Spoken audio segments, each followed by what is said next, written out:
the whole 6010. Fantasy Focus. Hello and welcome into Fantasy Focus. It is Tuesday, October 10th. Today's show is presented by Geico. Switch to Geico, see all the ways that you could save. My name is Daniel Dopp, joined by Stephania Bell and Field Yates. Guys, we've got a fun show ahead of us today. We're going to talk about a Monday Night Football game in which nobody wanted to try and win. Felt like no one was interested in trying to win that game. Yeah. We have a whole bunch of injuries that we're going to get through, unfortunately, Stephania. And then we got the waiver wire to make sure that people are set up for our Week 6 matchups. But you're going to need that waiver wire today. Because it has been a brutal morning. It's Huge. 11 a.m. where we are right now. And it has been a busy and brutal morning for fantasy football squads everywhere. yes, everywhere. In fact, I think we just need to get right to what's going on because there's just too much. No. Uh-oh. Because I'm not here on Monday, and I need 30 seconds to okay. talk about the outstanding team that is the San Francisco 49ers. All right, I think that's fair. Okay, Stephania. gotcha. I just need to. I'm enjoying all the talking heads talking about how this might be the best team in the NFL, how their offense is unparalleled, and oh, by the way, their defense. I think complimentary football was defined on Sunday night. I think you are right.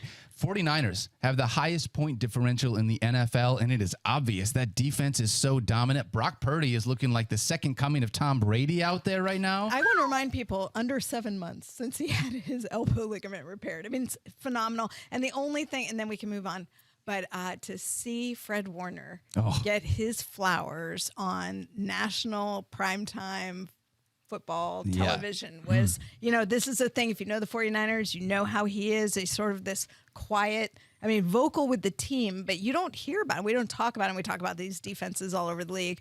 Fred Warner, just unbelievable, had the game of his life and was appreciated by his teammates, and he got the post-game interview. How often do you see a linebacker get the post-game interview? Amazing, right? That was so good. Okay, we can move on now. Look at us. Okay, wow. Thank you. The good part about Stephania doing that is pretty much all the news that she has over the next, 8 minutes is really crappy. Exactly. So the mood's I know. about to drop That's real why well. Daniel's like, we have a fun show. I'm like, fun Define for fun. who? Yeah.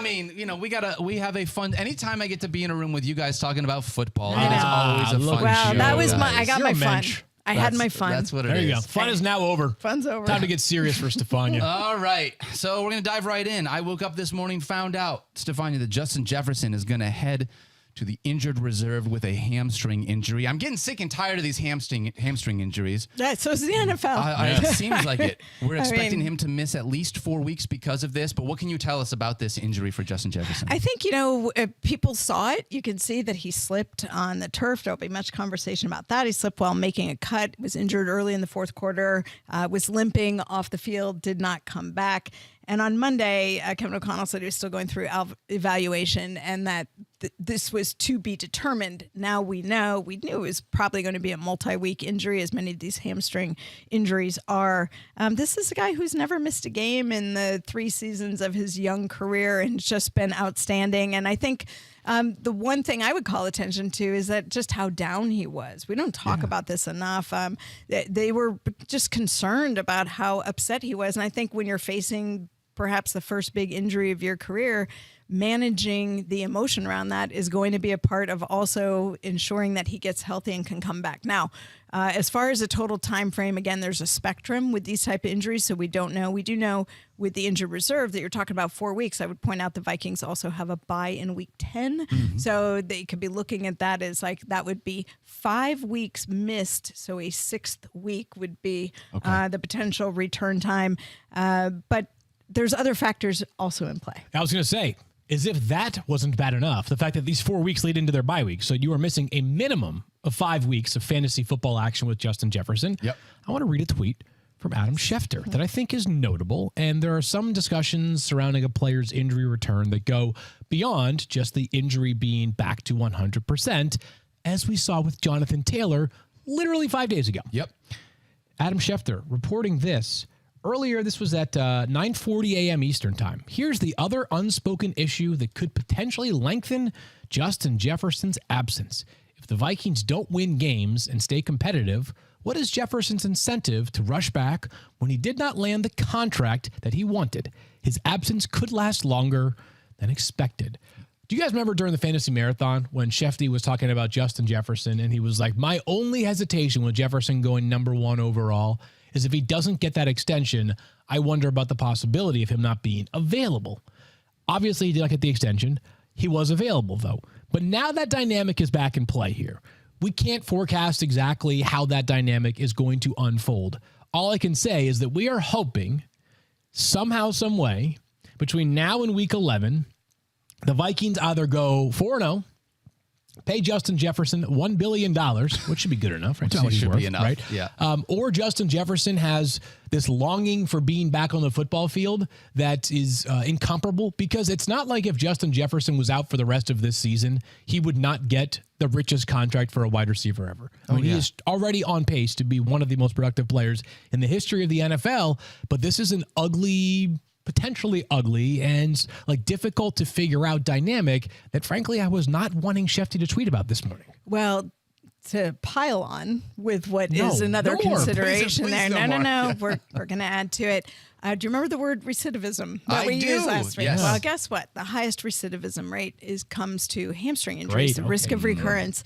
11 to 13% re-injury rate in the hamstrings in the same season, which is highest in wide receivers. And if you think about what the demand is for their position, the speed, the power, it's no surprise really that the hamstring is so susceptible to re-injury. This is why, by the way, that we talk about it being the biggest injury burden in the NFL, because not only is there the recovery time, but also that risk of recurrence, particularly in season. Also, on average, wide receiver performance is down 8 to 14% the first 3 weeks that they return from a hamstring injury. So for fantasy purposes, even when a player comes back, typically their snap percentage is down, their performance metrics are down. They do bounce back ultimately. And as long as there's, apparently, Wow. This is apparently this the is news the was Ravens so 49ers bad Super Bowl right now. that this is what's just happened to me. Okay, those that are not I was at that watching. Super Bowl, by the way,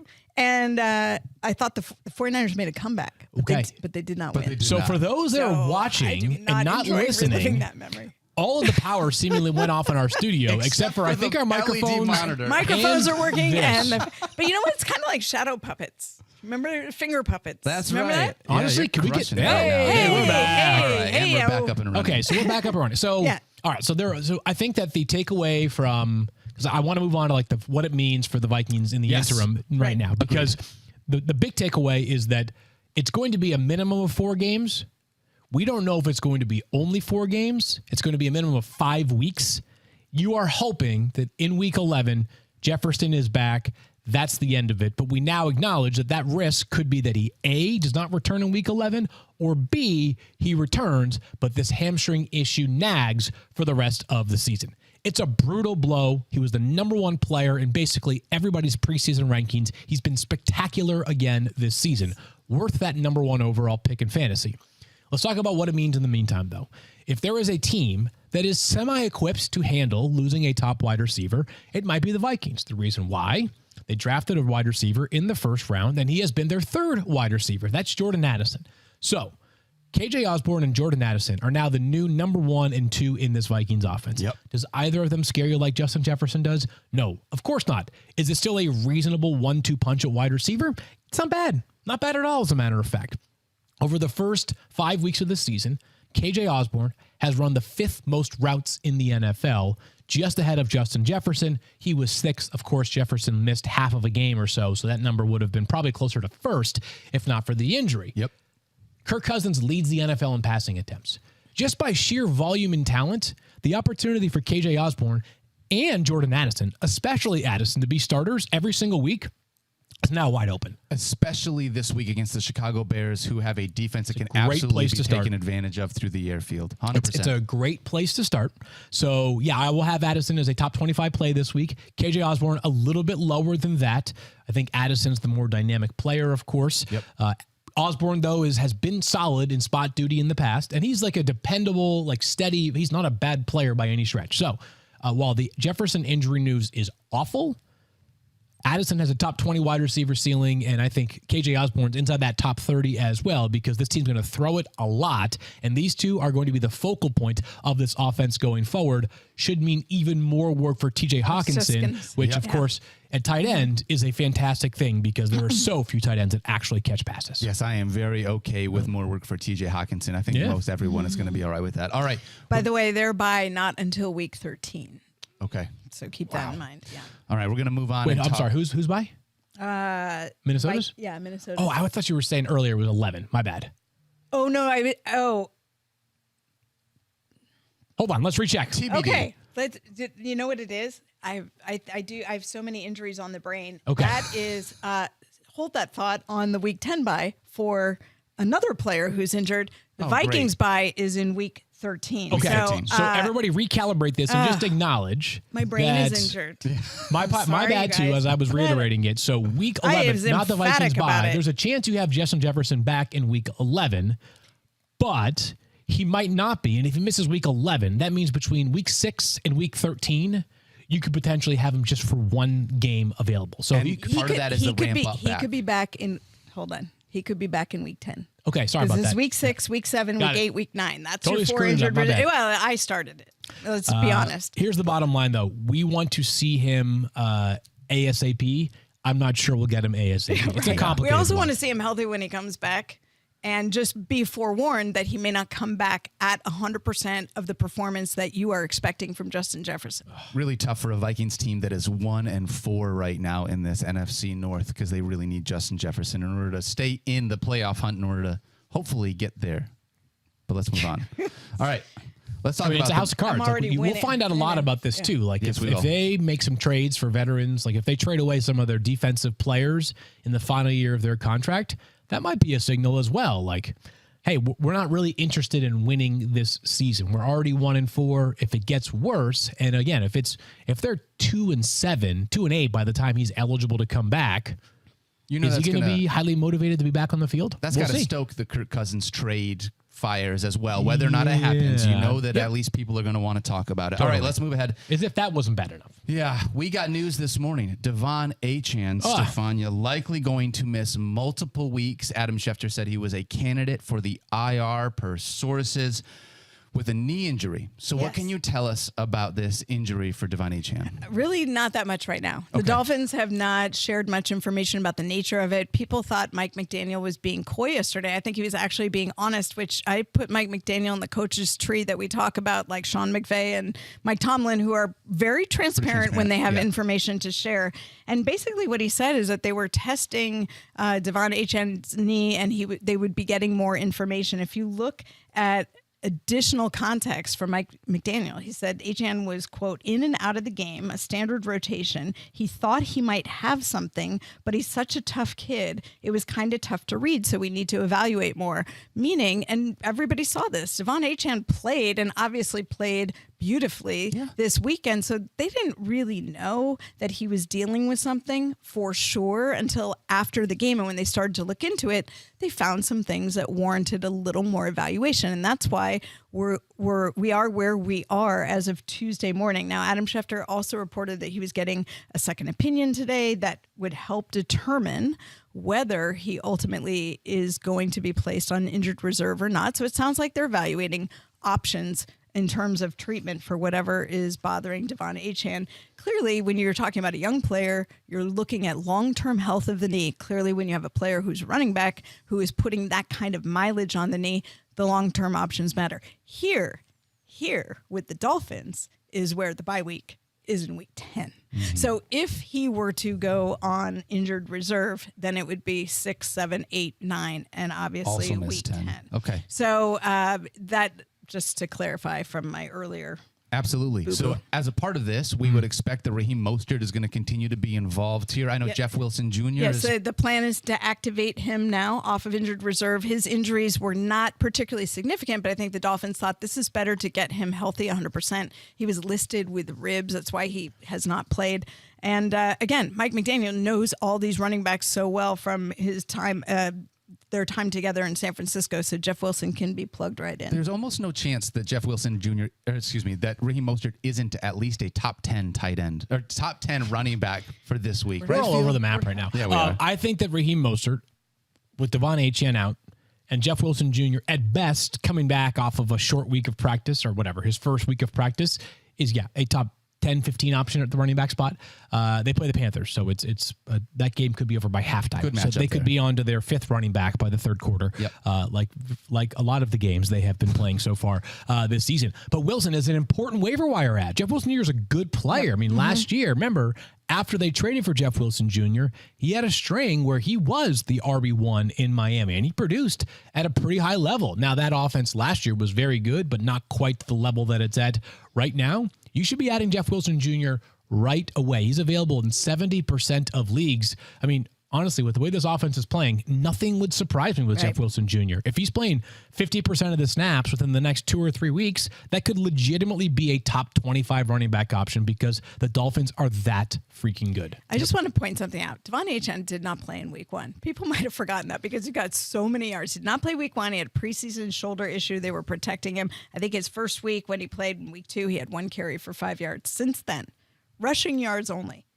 203 in week 3, 101 in week 4, and 151 in week 5. incredible. Like, that is Unreal. That's It's insane. I mean, the entire offense right now in Miami is absolutely bonkers. And that's why, again, Jeff Wilson Jr. is a low-risk, high-reward add because everything this Dolphins offense touches turns to gold right now, especially in the running game. It's also why you want to make sure Devon Achane is healthy before you bring him back, because if you look at that kind of workload, you're not bringing him back at anything less than what you're satisfied is a safe place to bring him back. All right, let's move ahead and talk about Anthony Richardson, Stephania. Coach Shane Steichen said that he will miss some time with an AC joint sprain. That doesn't sound good. I don't like that. What can you tell us about Anthony Richardson? I didn't like the way it looked. I mean, because he went down to the ground, went down hard, kind of. These are, we've talked about it when we talked about Derek Carr's injury. It's this mechanism when quarterbacks go to the ground and they land on that side. It's either the head hits first, it's concussion, it's a clavicle injury, it's an AC joint injury. And the way he landed just kind of loaded through the arm. Yeah. And the problem is you get the shoulder, it's an axial load. So it just pushes right up through that AC joint and can damage the ligaments there.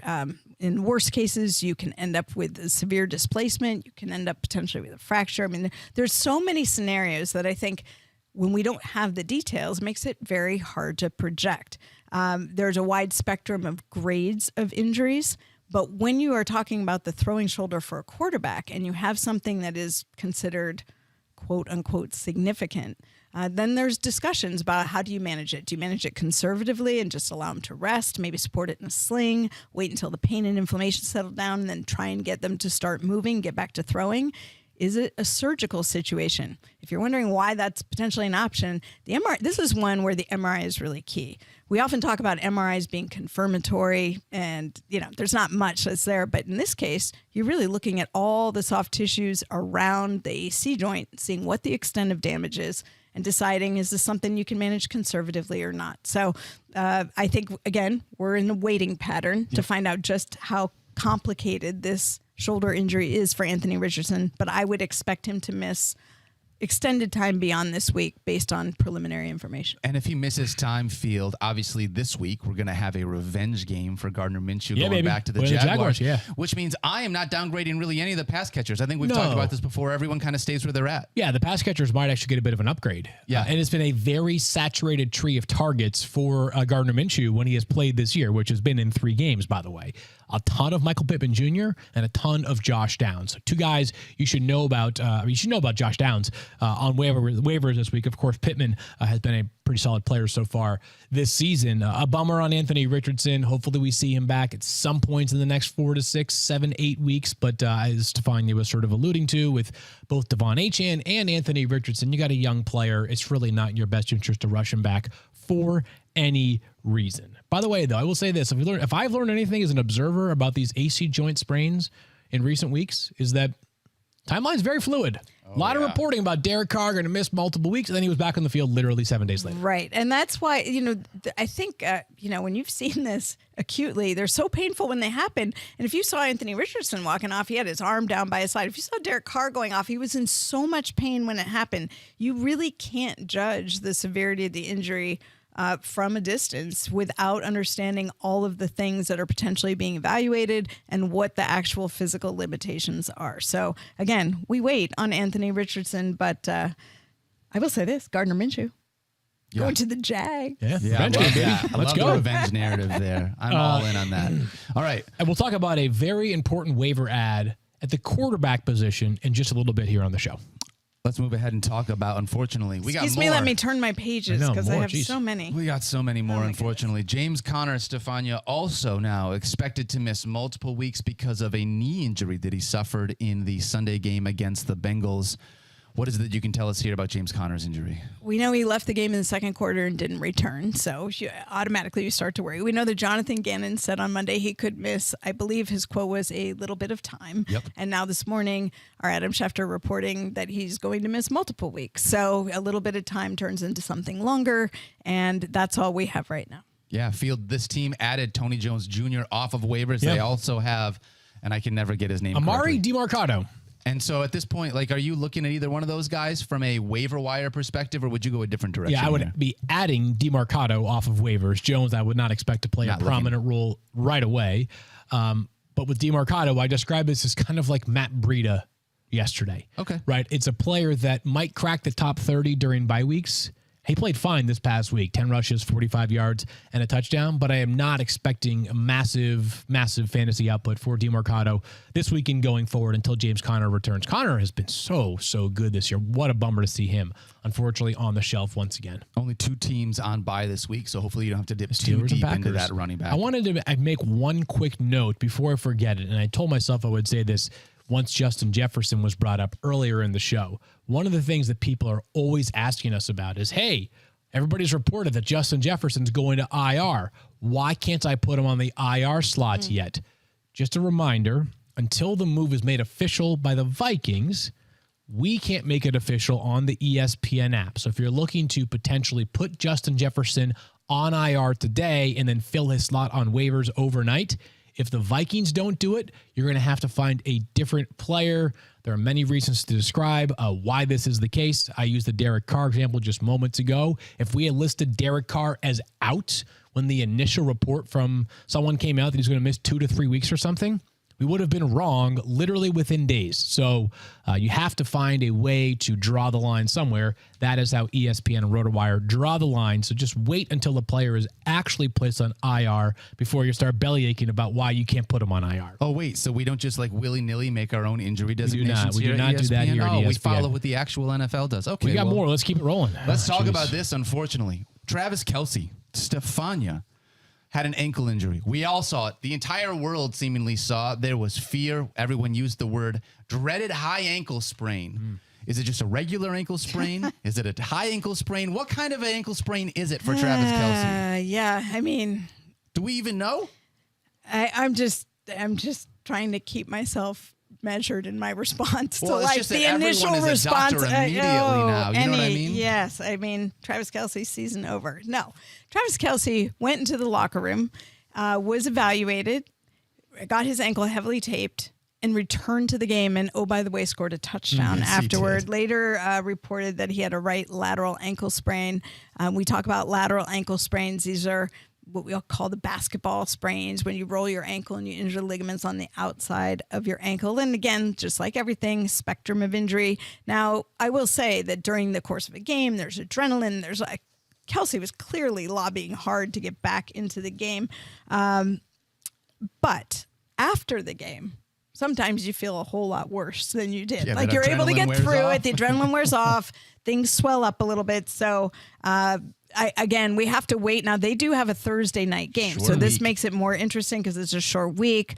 A lot of times these are just walkthroughs or they don't practice whatsoever. Monday was just an estimated practice report, but he was listed as a non-practice participant. They play the Broncos this week. You think big division rival game, but if you've watched the Broncos lately, maybe not so much. I mean, they did sit Travis Kelce week 1 when he had a bone bruise in his knee against his wishes when he wanted to play. So I would say stay tuned to practice reports and plan accordingly.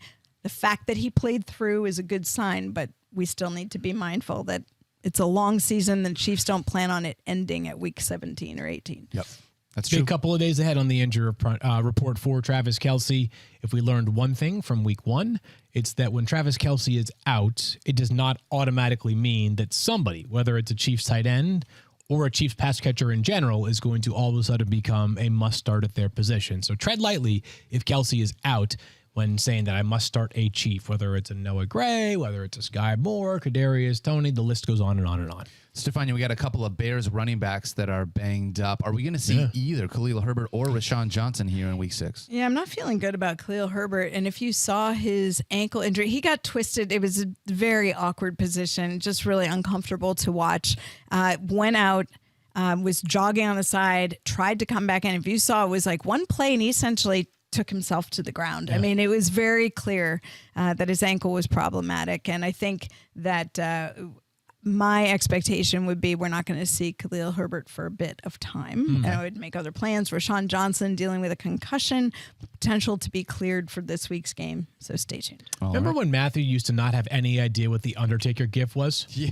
That applies to Deontay Foreman right now, because even with Rashawn Johnson possibly playing in week 6, the Bears are going to have some level of depth going into the game. Travis Homer also got hurt this past Thursday night. The team has already signed Darrington Evans off of the Dolphins practice squad, so they are making plans for this upcoming week. And Deontay Foreman, while he has a very limited skill set, which is why part of the reason why he's been a healthy scratch. Not on special. He doesn't offer them anything on special teams. No special either, right? teams, and obviously a limited pass catcher as well. But right now, he is their best healthy true runner. And he ran really well last year for the Carolina Panthers. So I think that Deontay Foreman should also be added off of waivers right now, on top of Rashawn Johnson, who I think is still available in over 50% of leagues, because while we think there's a chance that Rashawn plays this week, as Stephania will remind you 1,000 times, we don't know. It's a concussion. We don't know if he's going to be back in 7 days, 10 days, 12 days, whatever the timeline will end up being. So yeah, grab yourself some Deontay Foreman right now if you can. Can we speak into existence like 19 targets for DJ Moore in case there are no running backs for after this game last as well? week? I'm not sure we can ask for anything more from DJ Moore. Well, I want to. Okay, fine. I 19 targets it is. I just want to be honest about it. Yeah. All right, let's keep moving on here. Stephania, another concussion, unfortunately. Tank Dell left last week's game with concussion. We know they are not linear, but based on what it seems like with trends, are we assuming that we're going to see him here in week 6? I would, again, make no assumptions when it comes to concussion injuries. Really, we shouldn't make them for any, but a concussion, I feel like, just a reminder, 5-phase protocol that players go through. It runs somewhere in the 21 to 25% range of players who do not miss a game in between. I think there have been 3 players who have not missed a game so far this year, but it's a small sample size. We're only 3 to 5 weeks. And again, it's just not time dependent. It's criterion dependent. And so we will wait and see. All right. Texans get the New Orleans Saints this week, so hopefully we can have Tank Dell available for that. One more injury here. Zay Jones left week 5 against the Bills with a knee injury. He also missed weeks 3 and 4. Right. Was this the same knee injury? That has not been made clear yet not sure either. yet. Okay. But I think whenever you are seeing a player who's missed a couple weeks with a knee injury and then is going back out as he did, I think that right now it's being called day to day. But this is one where I really want to see the practice reports during the week to see what he's doing before I have any kind of idea of what his status will be going into the weekend. Okay. Well, that was an injury report, Stephania, and I got injured during that report. That might be the Clearly busiest one we've ever had here. Like Seriously. Justin Jefferson, I don't know what I was like all over Devon Achane's bye week when we were talking about Justin Jefferson. All good. It happens to the best of us, including Stephania. Even Superwoman forgets her cape sometimes. Every once in a while. Dude, this is what happens when there's so many injuries. It feels like this has been nonstop this year, where we're having to talk about guys we are having to figure out how to play without in fantasy, which is a bummer. But so glad that you were here, Stephania, to help make sure that we are on the right track. Let's talk quickly about Monday Night Football before we get to waiver, because it wasn't a super fun game, but we do want to pay it off here a little bit. Yeah, the Raiders get a 17-13 win, an important one for Las Vegas. They improved to 2-3. Green Bay falls to 2-3. On the Raiders side, I don't think that anything really was a major takeaway other than good to see yet another solid performance from Josh Jacobs in the fantasy points department. 19.9, so 5 catches for 20 yards. But another inefficient rushing night for Josh Jacobs. I just don't think that's going to change this year. Doesn't feel like it. I just don't think it is. The offensive line is getting no push whatsoever. Quiet night for Devontae Adams. What are you going to do? Right? Dude, I mean, that was Devontae frustrating. Adams. In watching the Manning cast, because that's where on these games that aren't as much fun, like the Manning cast is where it's at Go for check me, it out, 'cause it yeah. gives it a little bit of excitement there. But they just kept talking about, like, why are we not throwing the ball to Devontae Adams? I know, Why are we locked on to Jacoby Myers, which as a Myers manager, I was fine with. But still, you got to find ways to manufacture touches for the best wide receiver in the game Yeah, field. Myers continues to be one of the better flex options available right now in fantasy. He has been rock solid for them this season. On the Packers side, obviously a tough watch right now for this offense. They're certainly still finding their way. Jordan Love finally comes way back down to earth. My eyes finally align with the fantasy production for Jordan Love. Under 5 fantasy points for him. Christian Watson kind of gets on track yesterday. 3 catches, 91 yards. I wonder if we'd be talking about it differently if he wasn't horse collar tackled about 5 yards short of the goal line yesterday. Marcus Peters grabbed him, yanked him down, and that prevented a long touchdown. He can still fly, obviously, Christian Watson. I just think the quarterback play has been the biggest issue with Watson's efficiency in his first 2 games back. Agreed. Obviously missed the hamstring. Because of the hamstring injury, he missed multiple games. And with Christian Watson playing a more prominent role last night, made a very quiet night for Romeo Dobbs. So Much for the quieter, Packers, yeah. really, like when he returns, and it sounds like it could be after their bye, which will be week 7, Aaron Jones, great with. All Yes. good. Besides that, like Christian Watson will also be in lineups. He's a low flex play. Well, you're still figuring out what Watson's actual value is. He'll Yeah. still be started. We just don't know exactly what he is going to become for this season because it's uneven right now with Jordan Love. It is. I'm not here to write the the final chapter of the Jordan Love story, but I can certainly see some areas for concern right now for Packers fans who know that even though it's his first year starting, he's in a critical year. It's the 4th year of his career. Oftentimes by year 4, you feel like you should know what the player is or is not going to become. Hey, that was the big takeaway for me. I had both of these quarterbacks that I was watching intently, and I got bailed out. Trevor Lawrence is a top 16 Oh my quarterback God, because you're of Jimmy right. Garoppolo and Jordan Dang Love, it. which means nobody won or lost the Mike board Clay bet. won It is twice. a push. Exactly. There's nothing worse than Mike Clay winning Oh a my board bet he's not God. even a part of. Yeah. But this was a tough one. No one wanted to win this game. Both No. these offenses just did not look fun. It was not great offense on either side of the ball. We get Chargers Cowboys next week. That should be a more exciting Monday Night Football matchup. Assuming So, the Cowboys decide to actually play this week. Did wow. they didn't even really show up here in week They 5, did not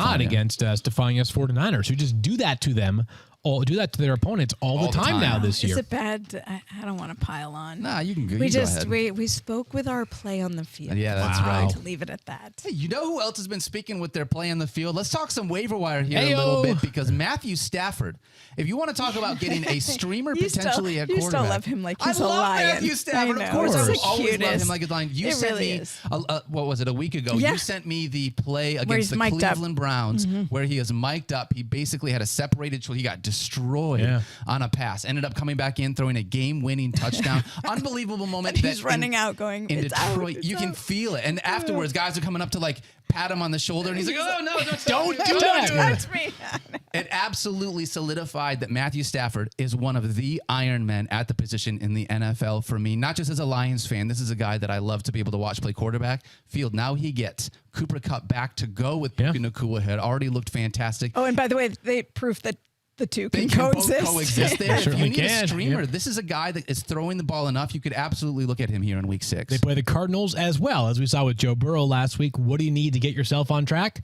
Play in the Little Arizona Arizona Cardinals. So Matthew Stafford, a very, very important waiver wire ad this week. Not that Kenny Pickett or Jordan Love, the two quarterbacks on a bye, have been players you've been relying upon, but this is the Anthony Richardson replacement right now. This is the top candidate amongst quarterbacks available in 50% or more of leagues. Stafford's been really good this season, obviously adds 0 with his legs. What you need with Matthew Stafford is for him to find the end zone through the air a couple of times. He only has 5 passing touchdowns through the first 5 weeks of the season, but we saw the Rams become a lot pass heavier in week 5 compared to where they were during the first 4 games of the season. I don't know if that was just because they played the Eagles or perhaps because they now have 2 outstanding wide receivers alongside each other add Cooper Kupp back into the mix, throw the football a whole lot more. Love Matthew Stafford as a week 6 play. Yeah, I am with you on that call if you're looking for a quarterback like him. Yeah. Again, only 2 teams on bye this week, so ideally you don't have to replace a lot of people within your fantasy roster. You got the Green Bay Packers and the second team that I'm now blanking on. for some Steelers, reason. yep. Pittsburgh Steelers, which is... You got George Pickens that you're trying to replace, and hopefully that's it, unfortunately, for that roster. Yeah, that's probably it. Let's talk about Rashee Rice here. Stephania, you mentioned Travis Kelce. If Travis Kelce does not play in this Thursday night football game, one of the places that I'm looking to go, Rashee Rice. I know. All of a sudden, he is an appetizing waiver wire pickup. We weren't sure what his Absolutely. role was going to be, but I felt like this week when I looked up and I saw his name flashing across the screen as finding the end zone, I think he's developing that rapport more and more with Patrick Mahomes. I would love to see more volume. We're getting some production out of him, but it's lower end volume there. One thing that I do love, though. Patrick Mahomes tried to tell you He last did. year. He He did. warned you. Unless his name is Travis Kelce, I'm throwing it to whoever. Whoever is going to be open. That's what it is. Correct. Yeah. He leads the wide receivers in targets and receptions. But most importantly for me, the one thing that I'm looking at, he has 11 first downs more than any other wide receiver in this offense. I think if Patrick Mahomes is looking at a guy to be able to help move the chains, he has become at least a trusted part of this offense within the first 5 weeks. And Field, I'm trying to speak into existence one of these guys being able to go off in case Travis Kelce does not play here on Thursday. And I like Rashee Rice as an option if that happens. I still think he is a bench stash right now. He's trending in the right direction, but as Stephania said, like the volume was okay last week with 3 catches for Only 41 yards, like in a game in which Kelce missed a third of it or so. So if here's my general maybe more of a philosophy, DFS play this week, but a grab think and so. stash for later on. Yeah, I think so. I think he's an add and stash. If Travis Kelce doesn't play on Thursday night, and all of a sudden, like, you're going to have to obviously add a new tight end. I don't know if he would be a flex in anybody's roster unless you have just like the greatest tight end depth of all time. So I think add and stash right now for me with Rashee Rice. Talented player, but as we have talked about over the past year and a half or so since Tyreek Hill got traded to the Dolphins, Patrick Mahomes can light up the world without an established top 25 wide receiver in his lineup.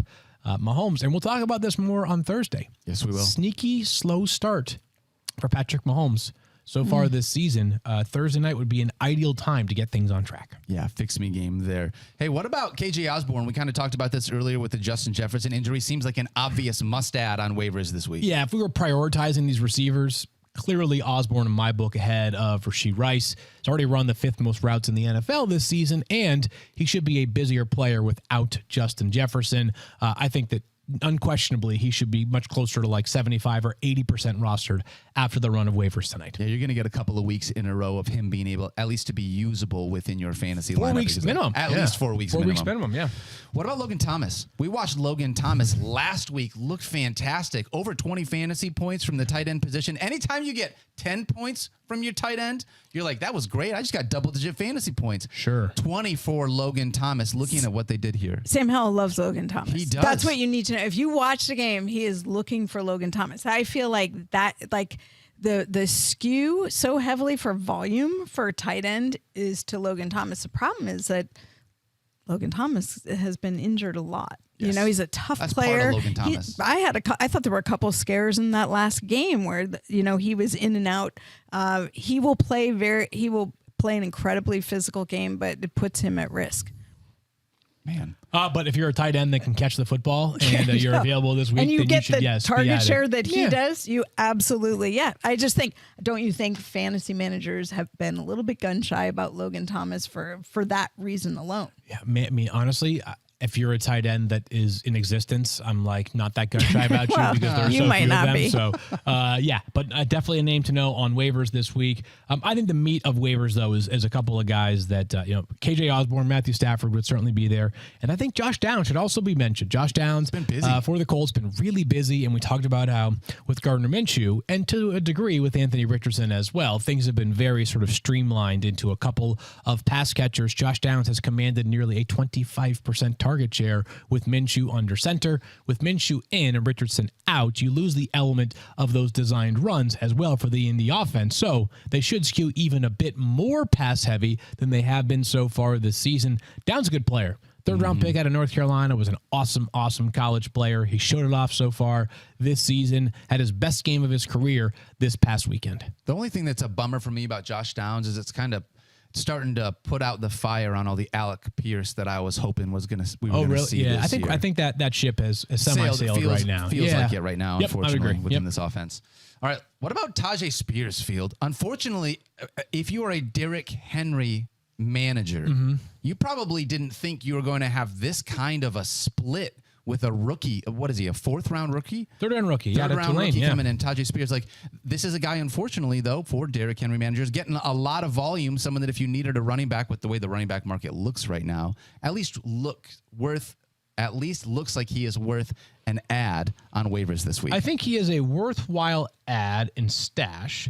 I'm looking this up right now. I looked it up earlier. I want to make sure that I am consistent and accurate on it, though. Here's the question I think you have with Tajay Spears. Okay. How do you have any idea when to play him? You don't. Because for fantasy, he has don't. one good game so far this season. That was this past week. Prior to that, 3.8, 7.5, 4.9, and 8.8 points in his first 4 games, 16.9 in game 5. Does that really strike you as the kind of player that you want in your fantasy lineup?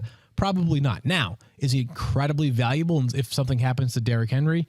Yes, but we don't want to think about that, especially on a day in which we had a 30-minute injury report because there are 94 players currently banged up. Here's what's bothering me, though. Over the last 3 weeks, from week 3 on, Derrick Henry, 88 snaps. Tajay Spears, 89 snaps. It feels like they're splitting time in a way that No, they are. They are. But that happened in week 1 as well. It just hasn't translated the fantasy points, the right? touches haven't been there. Yeah, I mean, And it's he like got in the end Samaje zone this Perine, week. right? That was I the mean, you're difference, playing, right? yeah. Samaj, there are a lot of running backs that play a lot of snaps that just don't get that many fantasy points. I do. They're just such different players too. And I think if you watch the game, the One of them thing that catches was passes. troublesome was Derrick Henry, who would just kind of count on to power through people, got basically goal line defended. Yeah. You know, and so I think they have issues there that may or may not impact how they choose to use Tajay I Spears. wish that they were throwing the ball more to Derrick Henry. It feels like the passing game usage we got last year with Derrick Henry has now just all gone to kinda Tajay gone. Spears, basically, which is kind of tough. All right, let's talk about a couple of running backs here real quickly. Field, Jaleel McLaughlin. Second week in a row, do you think that this guy is still worth adding and using off of waivers? Yeah, I think I'd have a much better feel for this if I knew what Javonte Williams' status for Thursday night would be. Yeah. Because while McLaughlin did play a notable role and played well this past weekend, if Javonte Williams is back, I still think Denver will lean towards him as the starter. So a reasonable add in the event that Javonte is out, but the ceiling really depressed if Javonte Williams plays a really on hard Thursday. one to read because this past week when he was in practice, he was doing mostly stuff on his own and didn't really open up to full speed that anybody could see. Then they don't activate him for the game, even though he came in as questionable. And you wondered, were they saving him potentially for Thursday, knowing they had a second game that was so close together? Or was he really that far from ready and they're concerned given that he entered the season with a multi-ligament knee injury? And because this week is a Thursday game, I don't feel like we're going to get great insight until we get to there. You may just want to try and grab Jaleel McLaughlin so you have him. I mean, certainly he proved valuable to me to utilize him this past week, helped me out. So I would be a fan of putting him on the bench. There's no guarantee. Javonte's he's got a big injuries coming off of.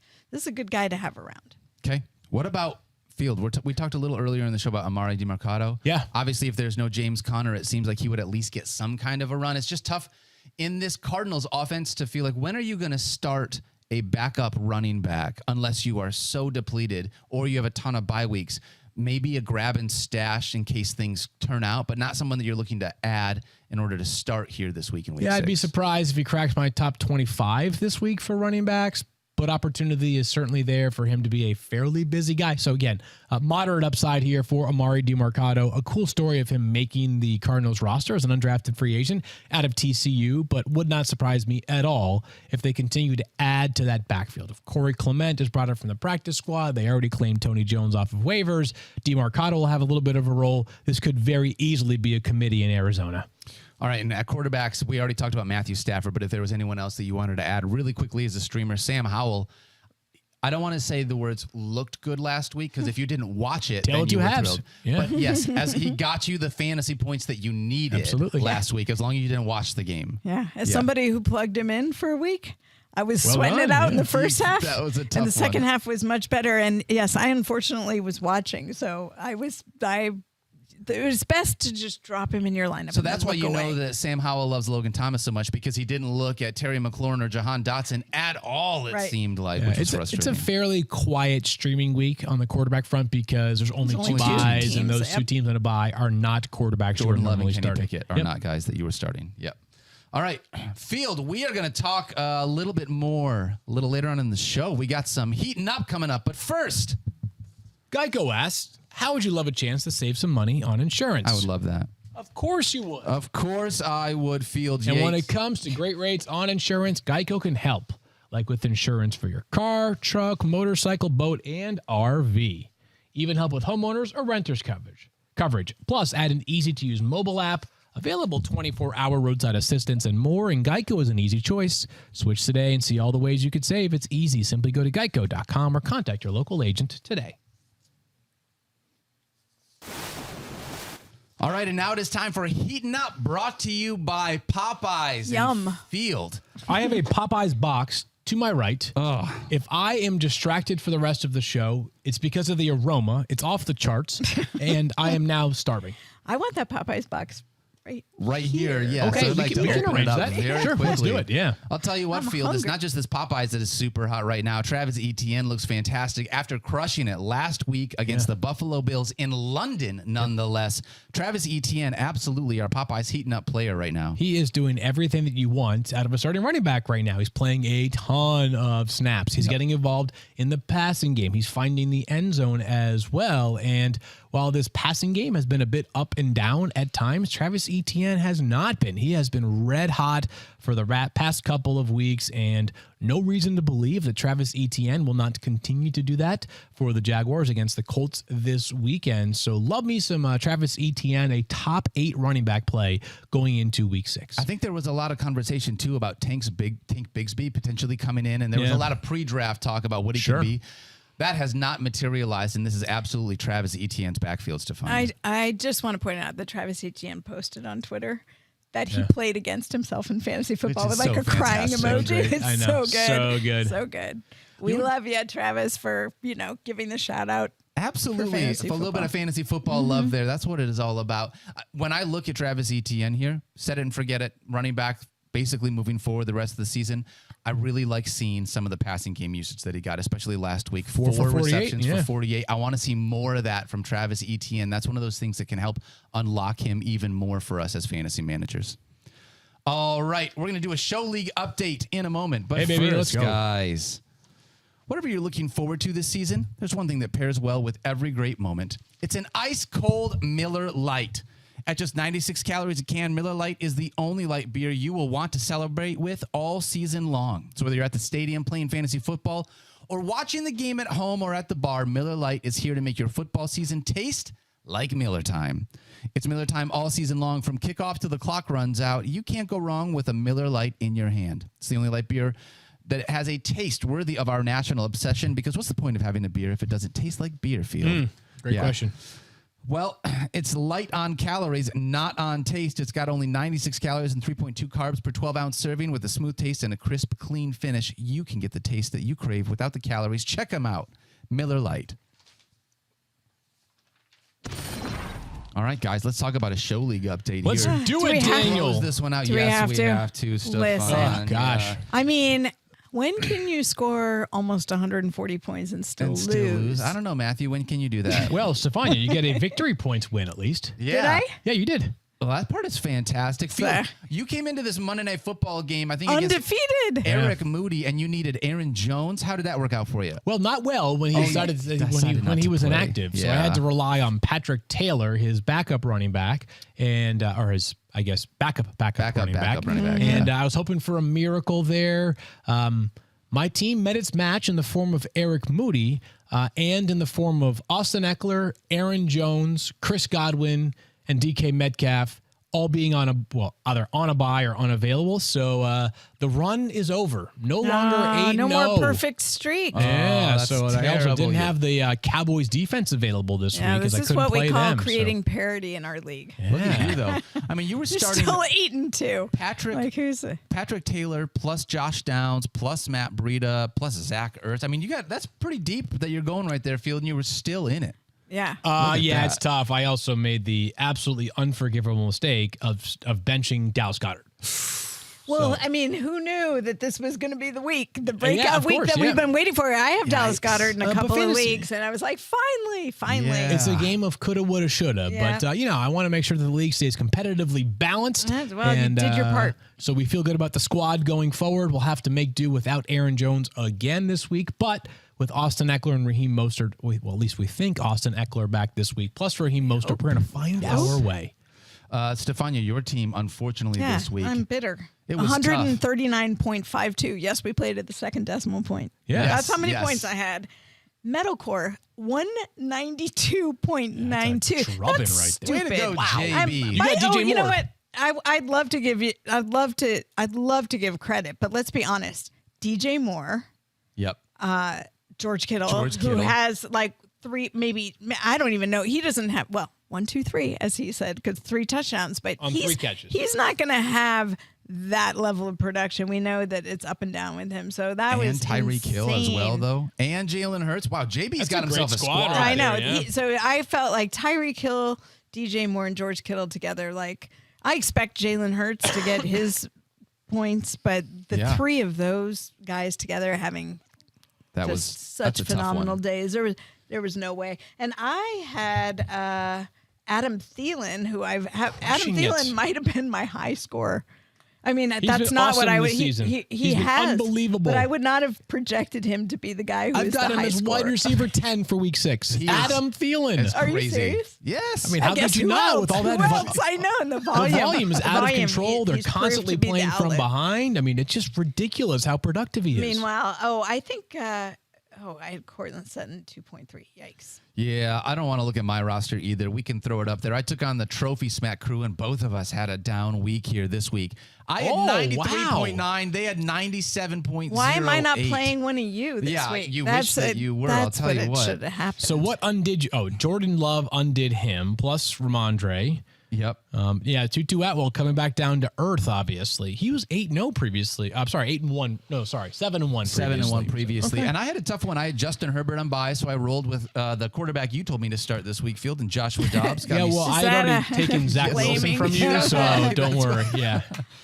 but Christian McCaffrey, though, I only know. 13.8 Christian fantasy McCaffrey, points. just a pedestrian game from him in terms of fantasy. Devontae Smith getting me 1.6 doesn't help. You know what also doesn't help when you lose by 4 points? -5 from the Commanders' defense. If you saw had that. just not So- started the defense, you would have won this matchup. Gosh, that's so Unreal, huh? frustrating. So frustrating. Shout out to Trophy Smack, though. They put together a great squad so far this year. Oh, look at that. David Montgomery running that running back. Where's That's a where's good call. Trophy Smack? It's like second in the league. They're second overall right Yeah. now. Field, are you in first? Is that what it is? Fields in first. We are, yes. Wow. We Good luck so are. far. We are. I mean, I don't feel weird being We like, are. yes, I am. That's Hashtag right. we are. All right, love the record there. You got Field in first, tied with Trophy Smack. JB, who took down Stephania Metalcore Fantasy, I know. tied That was for unfair. for his third place with me. And then we got Moody, and we That's start Jackson. moving down the list. Is that That's who Jackson. that is? Jackson, who's got Jackson, Jonathan Taylor who got and Jonathan Cooper Kupp. Taylor and Yeah. Cooper Kupp, and all of a sudden, Jackson's got Jackson himself a might team, too. does. got Yeah. himself a team. Yeah, this one's going to be tough. And then you get towards the second half Oh, of this. God, look at a lot my of 4 and back. Mike's 6s. back-to-back wins from Mike. Mike has back-to-back wins, both in terms of head-to-head and victory points. So Mike digging himself out of the basement. He's now climbing the standings here, and he's saying, Liz, I'm leaving you in the dust. I know. It's Liz just is in a rebuilding year. That's what it is. Yes. Yes. a rebuilding and a In a redraft. redraft yeah, year. Yeah, Yeah. no I big know. deal. It happens to all of us. You could Look, ignore that part. Somebody's got to come in last. Liz, come on. There's still plenty of time. I gotta Get say- out of yeah. it. I got to say this Throw really Mike Clay quickly. back in the basement. Jackson's team, I'm just going to list a few players. Jackson's team is nasty. So he drafted both, like you said, Cooper Kupp and Jonathan And we Taylor. mocked him. Adding to that, he already has Lamar. Yep. He has Tony Pollard. He's got Breece Hall and Kyron Williams. Yeah. He went like all upside. So, I mean, he's got 4 like top 15 running backs. He was, Plus, like, he's got rolling Cooper the Kupp dice. and Zay Flowers and like George Pickens. This is a good looking team. Other than Sean Tucker, who he is unwilling to quit because he loves Sean Tucker from Yeah. Syracuse. Like, this is a really good lineup here for Okay. Jackson. So, I like anyways, it. shout out to anybody that took a shot on either JT or Cooper Kupp coming back. You have yourself some life here. Hopefully going into the fantasy playoffs. Hopefully you can make it that far. I'm just trying to get through week 6, Daniel. Like, I appreciate your No, enthusiasm I'm for already the looking playoffs, ahead. but let's just get through week 6, can we? Nope, I'm already looking ahead to the playoffs. What's the point of playing if you're not going to make it to the playoffs? Play to win the game. All right. That's going to do She's it. speechless. She's literally I speechless. I have nothing left. Okay. I got buried in the last 24 hours. I think we all need a nap after what was that injury report, unfortunately, even and know. a tough week 5. Guys, Who's playing? Who's on IR? thank you Who's so to much know? for Stay hanging tuned. out with us. That's right. We will be back with more tomorrow. Mike Field and I talking a bunch of rankings here for week 6. We love you Ooh. guys. Don't forget to love each other. Be kind to yourself. And make sure you get in your waiver claims. It's Tuesday night. Get them in now. Do not forget. We love you guys. We'll see you tomorrow. Hey, we made it. Somebody through. applauded We for us. made it through the I show, know. Remember when guys. the lights went off during the show? Gosh. Was that this show? It felt so long ago. We were